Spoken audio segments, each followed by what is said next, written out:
بسم اللہ الرحمن الرحیم. Basics of grammar and composition کا آج ہمارا لیکچر نمبر 22 ہے. اس لیکچر میں ہم ایک اہم ٹاپک کے بارے میں ڈسکس کرتے ہیں، پارٹس آف سپیچ کے بارے میں. اس سے پہلے ہم نے کولن، سیمی کولن، پرینتھیسز ان سب کو ڈیفائن کیا، لیکن یہ تو ڈیفینیشن تھے. پنکچویشن مارکس کی جو علامات ہیں کہ کہاں کہاں پر استعمال ہوتے ہیں اور کہاں پر نہیں.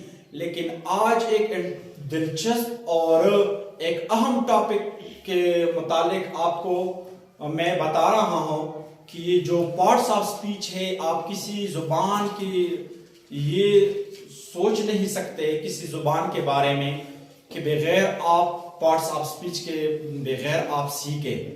کسی بھی زبان ہو، اردو ہو، عربک ہو، ان کے اپنے اپنے پارٹس آف سپیچ ہوتے ہیں.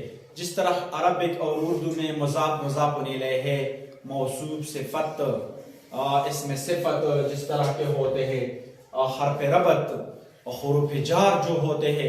اس طرح انگلش کا بھی ایک اسلوب اور ایک طریقے اور قواعد ہے. آپ ان اسلوب اور ان قواعد کے بغیر آپ انگلش کو انڈرسٹینڈ نہیں کر سکتے جب تک آپ ان اسلوب اور ان قواعد کو نہ سمجھیں. تو چلتے ہیں پارٹس آف سپیچ کی طرف. پارٹس آف سپیچ گویائی، بولنے کے جو حصے ہیں، اس کا اپنا لغوی مطلب یہ ہے. There are 8 categories which form the parts of speech. Explain not what the word is, but how the word is used. یہاں پارٹس آف سپیچ کے 8 کیٹیگری ہے، یعنی 8 حصے ہیں. پارٹس آف سپیچ کو 8 حصوں میں ڈیوائڈ کیا گیا ہے جو بہت اہم ہیں. انگلش میں ان کی اہمیت اتنا ہی زیادہ ہے جس طرح کے دیکھنے کے لیے آنکھوں کی اہمیت ہے کہ بغیر آنکھوں کے بغیر ہم نہیں دیکھ سکتے. بغیر پارٹس آف سپیچ کے بغیر ہم انگلش پر قابو نہیں پا سکتے. تو جو 8 کیٹیگری ہے پارٹس آف سپیچ کے، not what the word is، یہ لفظ کے بارے میں نہیں بتاتا کہ words کیا ہے، but how the word is used، لیکن یہ لفظ کے استعمال کے بارے میں بتاتا ہے کہ لفظ کس طرح سے استعمال ہوا ہے. the parts of speech. تو چلتے ہیں پارٹس آف سپیچ کی طرف. ادھر جو نشان لگا ہے کالن کا، اس کا مطلب یہ کہ اس کے پیچھے کچھ ہے. میں نے پہلے آپ کو ڈسکس کیا ہے، ہر ایک سائن کے بارے میں نے آپ کو انڈرسٹینڈ کیا ہے پنکچویشن مارک میں. اگر آپ نے پنکچویشن مارک کے لیکچر نہیں دیکھے تو ضرور دیکھا کرے، کیونکہ ادھر اس کا اہمیت کا پتہ اس سے چلتا ہے. تو کالن جب لگا اس کے بارے میں، اس کے بعد کچھ نیا آنے کو ہے. تو پہلے نمبر پہ ہے پروپوزیشن، دوسرے نمبر پر ہے کنجنکشن، تیسرے نمبر پر ہے انٹرجیکشن، چوتھے نمبر پر ہے ناؤن، پانچویں نمبر پر ہے پروناؤن، چھٹے پہ ہے ورب، سیونتھ پہ ہے ایڈجیکٹیو، آٹھویں نمبر پر ہے ایڈورب. تو ہم ان کو باری باری ایک ایک کو اچھی طریقے سے ڈسکس کرتے ہیں، لیکن پہلے ان 8 چیزوں کو آپ کو یاد رکھنا چاہیے کہ انگلش میں ان کی اہمیت بہت زیادہ ہے. اس کی اہمیت کے بغیر آپ انگلش کی تصور نہیں کر سکتے سیکھنے کے کہ ہم انگلش کو سیکھیں گے. تو چلتے ہیں پہلے number per preposition. Preposition is a word. حروف جار ایک ایسا لفظ ہے that links a noun، جو کسی ناؤن، کسی اسم، کسی نام کو جوڑ دیتا ہے. پروناؤن یا کسی اسم ضمیر کو جوڑ دیتا ہے، اور جہرن یا کسی اسم مصدر کو جوڑ دیتا ہے. to other word، یہ لنک دیتا ہے دوسرے لفظوں کے ساتھ، کسی اسم کو، کسی اسم ضمیر کو، کسی اسم مصدر کو جو دوسری لفظوں کے ساتھ لنک کیا جائے یعنی جوڑ دیا جائے. تو حروف جار اتنا ہی اہم ہے، بہت زیادہ اہمیت کے حامل ہے. حروف جار ہر ایک زبان میں حروف جار اہمیت کے حامل ہے. حروف جار ایسے حروف جار ایسے الفاظ ہے کہ ایک جو ایکسپرٹ آپ انگلش جو انگلش مین تھا، ایک ایکسپرٹ آدمی تھا، انہوں نے بتایا کہ حروف جار نے مجھ کو دیوانہ بنایا اس لیے کہ اس کی ترکیب انوکھا ہے. بعض دفعہ یہ ڈائریکشن کے بارے میں بتاتا ہے، بعض دفعہ پوزیشن کے بارے میں بتاتا ہے، بعض دفعہ ٹائم کے بارے میں بتاتا ہے، بعض دفعہ یہ اپنے ہی وضاحت کرتا ہے جو بعد میں آ جائے گا. یعنی پریپوزیشن کا استعمال یہ انوکھا ہی استعمال ہے ان کا، یعنی بہت ٹف استعمال ہے ان کا. اچھا دیکھیں ہے ویرائٹی آف میننگز، یہ مختلف معنوں کے متحمل ہے. یہ پریپوزیشن مختلف معنوں کے حامل ہے، مختلف معنی رکھتے ہیں. کبھی پوزیشن کے بارے میں بتاتا ہے، کبھی ڈائریکشن کے بارے میں بتاتا ہے.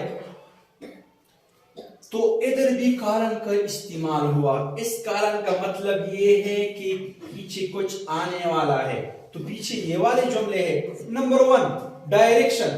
اگر پوزیشن ڈائریکشن کے بارے میں بتاتا ہو، he is going to the shop، وہ دکان کو چلا گیا ہے، وہ دکان کو جاتا ہے. he is going to the shop، وہ دکان کو جا رہا ہے، وہ دکان کو جاتا ہے. تو اس لفظ میں ٹو جو پریپوزیشن ہے یہ ڈائریکشن کے متعلق استعمال ہوا. یعنی اس ٹو نے ڈائریکشن کی وضاحت کی کہ اس کا جانا کدھر ہے، دکان کی طرف جانا ہے. تو ادھر جو ٹو استعمال ہوا اس کو کہتے ہیں preposition of direction. Preposition of direction یعنی اس نے طرف ڈائریکشن کی وضاحت کی. اگر لوکیشن کی وضاحت کرتا ہو یہی preposition, it is in the box, یہ صندوق میں ہے، تو لوکیشن کی وضاحت کرتا ہے. یعنی اس کا محل وقوع جو چیز پڑا ہے، کتاب ہو یا کوئی بھی چیز ہو، جب صندوق میں پڑا ہو تو یہ لوکیشن کی وضاحت کرتا ہے. یعنی لوکیشن کدھر ہے، یا تو ٹیبل میں ہے یا تو صندوق میں ہے. یہ لوکیشن کے بارے میں بتایا کس پریپوزیشن نے، ان نے. اوپر نے ٹو والے نے ڈائریکشن کے بارے میں بتایا، ادھر ان نے لوکیشن کے بارے میں بتایا. بعض دفعہ نمبر 3 میں ہم پڑھیں گے یہ ٹائم کے بارے میں بتاتا ہے. اس کو پریپوزیشن آف ٹائم کہا جاتا ہے. For example he left after the lesson had finished، انہوں نے وہ روانہ ہوا. the lesson had finished، جب سبق ختم ہوا وہ روانہ ہوا. تو جب سبق کا اختتام ہوا تو یہ وقت کا اختتام ہوا. تو ادھر یہ وقت کے متعلق بتا دیتا ہے یہ والا preposition after. Number 4 position, Mahal وقوع کے بارے میں بھی پریپوزیشن بتا دیتا ہے. دی گورنمنٹ آف پاکستان، تو یہاں جو اب واقع ہوا ہے یہ محل وقوع کی حکومت کے محل وقوع کے بارے میں واقع ہوا ہے. یعنی پاکستان کی حکومت کے بارے میں بتا رہا ہے. The government of Pakistan, Pakistan کی حکومت، پاکستان کی حکومت. تو آپ نے کی کا ادھر مطلب اردو میں کی کا دیا، اور ادھر اردو میں کا دیا، اور ادھر میں بات کا دیا، اور ادھر میں کی طرف کا دیا، یعنی کو کا دیا. کو ہم ادھر ڈائریکشن میں لیتے ہیں، طرف میں لیتے ہیں. تو ان کا استعمال بہت ہی اہم ہے. اس کے علاوہ ایک ٹریک اور بتاتا چلتا ہوں. سم پریپوزیشنل فریزز، بعض حروف جار والے جملے ایسے ہوتے ہیں کین فنکشن جو عمل کرتا ہے، لائک سنگل ورڈ پریپوزیشن، جو عمل کرتا ہے سنگل لفظ پریپوزیشن کی. یعنی آپ کے ذہن میں یہ مراد لیا جاتا ہے کہ یہ سنگل پریپوزیشنل ورڈ ہے، اور اس سنگل پریپوزیشنل ورڈ سے پورا جملہ مراد لیا جاتا ہے. مطلب ایک لفظ ہوگا لیکن پوری جملے پر دلالت کرتا ہوگا. اس کو کمپلیکس پریپوزیشن کہا جاتا ہے. جس طرح کہ ادھر میں نے لکھا بھی ہے نیکسٹ ٹو، نیکسٹ ٹو اگلا، پچھلا، اگلا، ان فرنٹ آف کے سامنے.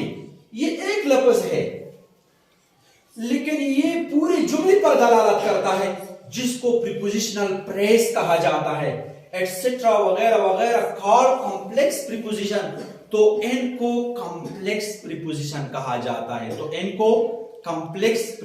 کہا جاتا ہے میرا مطلب یہ ہے کہ میں نے کالن اور ایسے جو سائن جب جملے میں واقع ہوتے ہیں تو پہلے گزر چکے ہیں لیکن آپ کو دوبارہ ریویو دینے کے لیے کہ تھوڑا آپ کے ذہن میں ہو تو میں نے کالن کے سائن کے متعلق بھی بتایا لیکن یہ کالن کا سبق تو نہیں تھا کالن کا سبق تو ہم نے پہلے پڑھا ہے اور اس کے علاوہ میں پیرنتھیسس کے بارے میں بھی آپ کو بتاتا ہوں کہ پیرنتھیسس پہلے کسی پیرنتھیسس نومیریشن کے لیے بھی یعنی گنتی کے لیے بھی استعمال ہوا کرتا تھا ادھر میں آپ کو سمجھاؤ کہ ادھر جو پیرنتھیسس کا استعمال ہوا ہے تو یہ گنتی کے لیے استعمال ہوا ہے number 1 the parts of speech تو یہاں کالن استعمال ہوا اس کے بعد کچھ آنے والا ہے اس کے بعد نمبر 1 پیرنتھیسس میں بند کیا گیا ہے یہ تعداد 1 کو ظاہر کرتا ہے 2